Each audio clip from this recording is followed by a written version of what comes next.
ये कहानी है राजस्थान के एक छोटे से गांव भानबीरी की।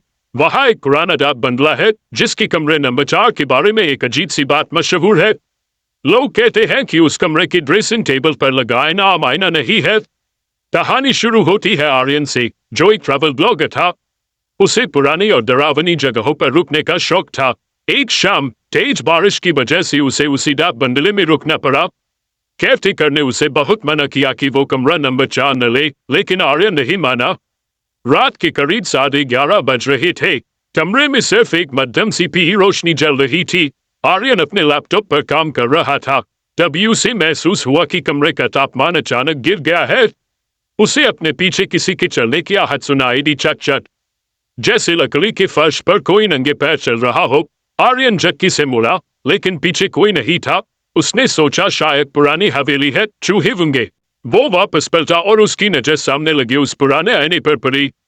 धुंधले कांच के अंदर आर्यन को अपना अक्स रिफ्लेक्शन तो दिख रहा था, लेकिन उसके ठीक पीछे एक काली परछाई खड़ी थी। उस परछाई ने एक पुराना काला कोट पहना हुआ था, लेकिन सबसे भयानक बात जानते हैं क्या थी?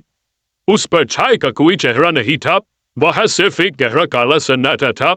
आर्यन की सांसें अटक गई। उसने पीछे मुड़कर देखा, पीछे कोई नहीं था।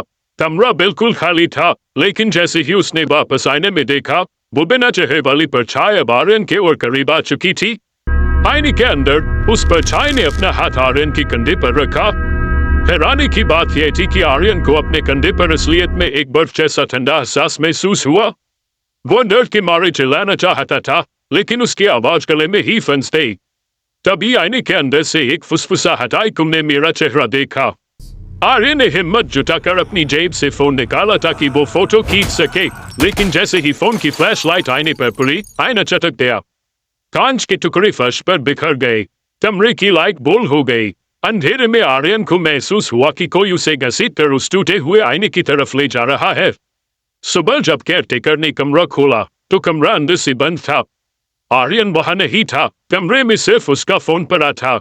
जब पुलिस ने उस आईने के मलबे को हटाया तो दीवार के पीछे एक पुरानी तस्वीर मिली। वो तस्वीर उसी डाक बंगले के पहले मालिक की थी, जिसका चेहरा किसी हादसे में जल गया था और उसने इसी आईने के सामने दम तोड़ा था। आज भी लोग कहते हैं कि अगर आप उस खंडहरनुमा कमरे में जाते हैं तो आपको फर्श पर कांच टूटने की आवाज सुनाई देती है।